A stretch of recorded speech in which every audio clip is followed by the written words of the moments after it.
जल है तो कल है और जल स्रोत है तो जल है। इसलिए आइए जहाँ जहाँ जल के स्रोत हैं उनको संरक्षित किया जाए, उनको साफ किया जाए।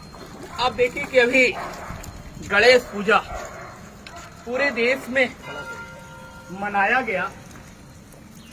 बड़े धूमधाम से लोगों ने गणेश प्रतिमा बैठाई और पूजा के उपरांत उन्हें लाकर इन्हीं जल स्रोतों में विसर्जन कर रहे हैं। आप देखें कि इस विसर्जन का दुष्प्रभाव किस प्रकार जल स्रोतों में पड़ रहा है। हमारे तालाब में, हमारे कुंड में, हमारे पोखरे में इसका दुष्प्रभाव यह है कि इन मूर्तियों में अनेक तरह के कलर का प्रयोग किया गया है। साथ ही जो मिट्टियां हैं वो मिट्टी तालाब को पाटने का काम कर रही है और उस कलर से इसका जल पूरी तरह प्रदूषित हो रहा है। परिणाम यह हो रहा है कि जो भी इसमें मछलियां हैं वो मर जा रही हैं। क्या हम लोग इस पर मंथन कर सकते हैं, विचार कर सकते हैं कि यदि हम लोग जिस आस्था के साथ, जिस भाव के साथ मूर्ति की स्थापना करते हैं और जिस श्रद्धा के साथ उसको लाकर विसर्जित करने का काम कर रहे हैं, यदि हम लोग थोड़ा सा उसमें परिवर्तन करें, कोई ऐसे स्थान पर हम विसर्जन करें जिससे कि हमारा जल का स्रोत प्रदूषित न हो।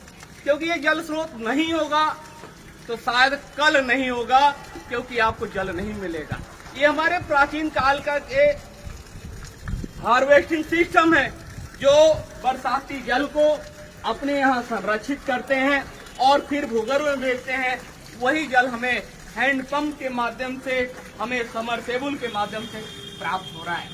इसलिए आइए, अभी भी समय है, हम लोग ऐसे स्थानों पर मूर्ति का बिल्कुल विसर्जन न करें। जो लोग विसर्जन के लिए कर रहे हैं उन्हें भी हम मनाएं कि कोई ऐसा स्थान हम लोग डिसाइड करें जहां इसका विसर्जन हो सके। प्रशासन को भी इस पर ध्यान देने की आवश्यकता है, क्योंकि ये पट जाएंगे तो सबसे बड़ा दबाव अगर किसी के ऊपर होगा तो प्रशासन के ऊपर होगा, सरकार के ऊपर होगा कि सभी को जल कैसे मुहैया कराया जाए। इसलिए सरकार भी इसे बचाने का प्रयास करें और जितनी भी मूर्तियां स्थापित होंगी, चाहे दुर्गा पूजा हो, गणेश पूजा हो, काली पूजा हो, सरस्वती पूजा हो या विश्वकर्मा पूजा हो, उन सभी मूर्तियों को देश के किसी भी कुंड में, किसी भी तालाब में विसर्जन करने से रोका जाए। सरकार द्वारा कोई निश्चित स्थान बनाया जाए, कृत्रिम कुंड का निर्माण किया जाए जहां वो मूर्ति विसर्जित हो, नहीं तो ये पट जाएगा। मैं उन लोगों से भी आह्वान करता हूं जो बड़े धूमधाम से मूर्ति की विसर्जन में, बड़े बुजुर्ग, लड़के, माता, बहन सब आते हैं डीजे पर डांस करते हुए। क्या उनका उत्तरदायित्व तो नहीं है क्या कि वो अगले दिन आकर इस मूर्ति को इस जलकुंड से निकाल कर बाहर करें?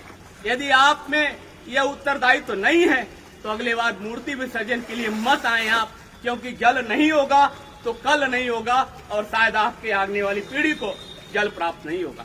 मैं डॉक्टर अशोक कुमार सोनकर, सहायक प्रोफेसर, इतिहास विभाग, सामाजिक विज्ञान संकाय, काशी हिंदू विश्वविद्यालय, बहुत बहुत धन्यवाद।